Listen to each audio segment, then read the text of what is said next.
श्री ओम करणी, श्री ओम करणी, श्री ओम करणी, श्री ओम करणी। नमस्कार। रची राखा के प्रसंग में फिर कुछ ऐसा उदाहरण आपके सामने प्रस्तुत है जिससे आपको विश्वास हो जाए कि प्रभु ने जो कुछ रच के रख दिया है उसमें परिवर्तन करने की क्षमता किसी में भी नहीं है। प्रभु से बड़ा होना चाहिए वो, और वो भक्त, ये मैं आपको कह चुका हूं कि भक्त में तो क्षमता है, बाकी और किसी में कोई क्षमता नहीं। तो राक्षस राज रावण का नाम कौन नहीं जानता। वह महाबली था, इसके बारे में कुछ उदाहरण देने की आवश्यकता नहीं है। एक दफा की बात है कि रावण रात्रि के समय वेश बदल के अपनी प्रजा में घूम रहा था, ये देखने के लिए कि कहाँ क्या हो रहा है। देखिए, उस समय ये रिवाज भी था, भगवान राम भी वेश बदल करके और घूमा करते थे। तो राजा जो होता था वो वेश बदल करके और इस तरह से घूमा करता था। तो वो क्या देखता है रावण कि एक सफेद वस्त्रों में महिला एक मकान में घुसी है। अर्धरात्रि का समय है और वह मकान उसके एक सेनापति दुर्घोष का मकान था। उसने खिड़की में झांक कर देखा कि भाई क्या हो रहा है। उसको ऐसा लगा कि राक्षस स्त्रियां अंदर इधर उधर भाग रही हैं, दौड़ रही हैं, चल कर रही हैं, फुर्ती से किसी काम में लगी हुई हैं। वह छिप गया रावण कहीं पर बाहर और उस महिला का इंतजार करता रहा कि देखें वो आती है या क्या करती है। थोड़ी देर में वो महिला बाहर निकली। रावण ने उसको ललकारा, कहा, ठहरो, तुम कौन हो? इस अर्धरात्रि के समय यहां क्या करने आई हो? क्यों गई थी अंदर? तो वह विधाता थी। उसने कहा, राक्षस राज, मैं विधाता हूं। आप मुझे नहीं पहचान सके, लेकिन मैं आपको पहचानती हूं। और मैं एक बच्ची का जन्म हुआ था अभी अभी, उसका भाग्य लिख करके आई हूं। तो रावण को बड़ा क्रोध आया। बोले, सबका भाग्य तो मैं तय करता हूं, तुम कौन होती हो भाग्य तय करने वाली?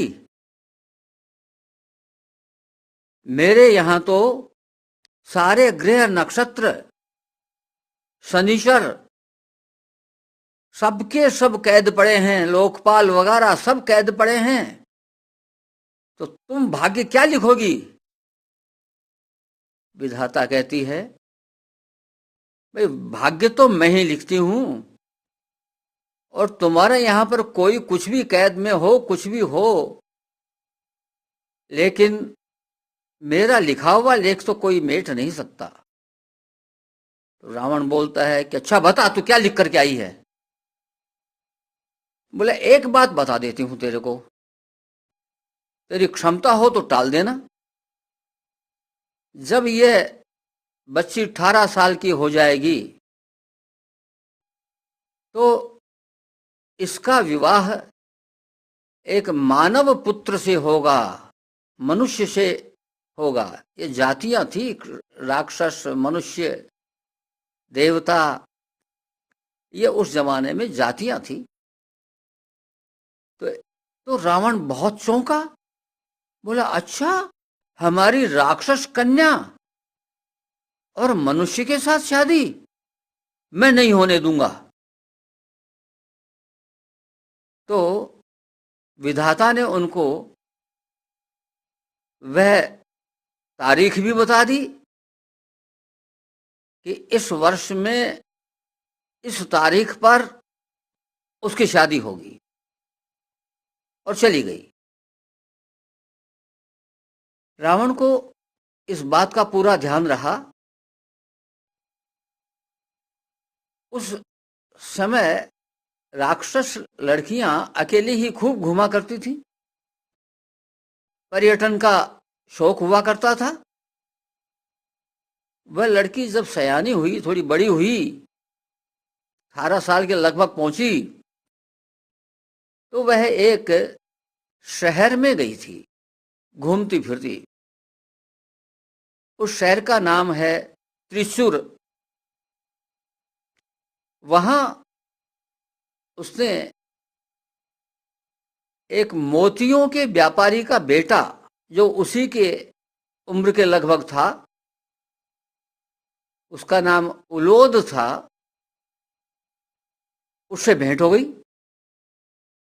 दोनों एक दूसरे के प्रति आकर्षित हो गए, क्योंकि ये रची राखा है, इसलिए ऐसा तो होना ही था। आकर्षित हो गए तो आपस में विवाह का निर्णय कर लिया। लड़की घूम फिर करके घर आ गई, अपने पिताजी को कहती है कि मैं त्रिशूर में जो उलोद नाम का लड़का है, मोतियों के व्यापारी का, उसके साथ शादी करूंगी। हम दोनों में एक दूसरे को वचन दे दिया है। तो उस समय राक्षसों में, राक्षस जाति में यह परंपरा थी, रिवाज था कि यदि लड़की किसी को पसंद कर लेती है तो उसके मार्ग में कोई नहीं आएगा। शूर्पणखा का भी उदाहरण हमारे सामने आता है। लक्ष्मण जी तो मानव थे, शूर्पणखा राक्षसी थी। तो इस प्रकार से उस समय यह उनकी मर्यादा के अनुकूल था। लड़की ने कह दिया, जिद पकड़ ली, तो पिता को हां करनी पड़ी। पिता गया त्रिशूर, शादी तय करी आया। रावण के जासूसों ने खबर दी रावण को इस सब घटना का। रावण चौंक गया।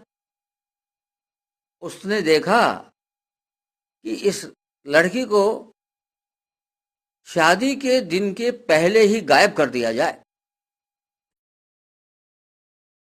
तो उसने 8 व्यक्तियों को अपने यहाँ कहा कि भाई उस लड़की को इस बड़े से संदूक है लकड़ी का, उसमें बंद कर दो,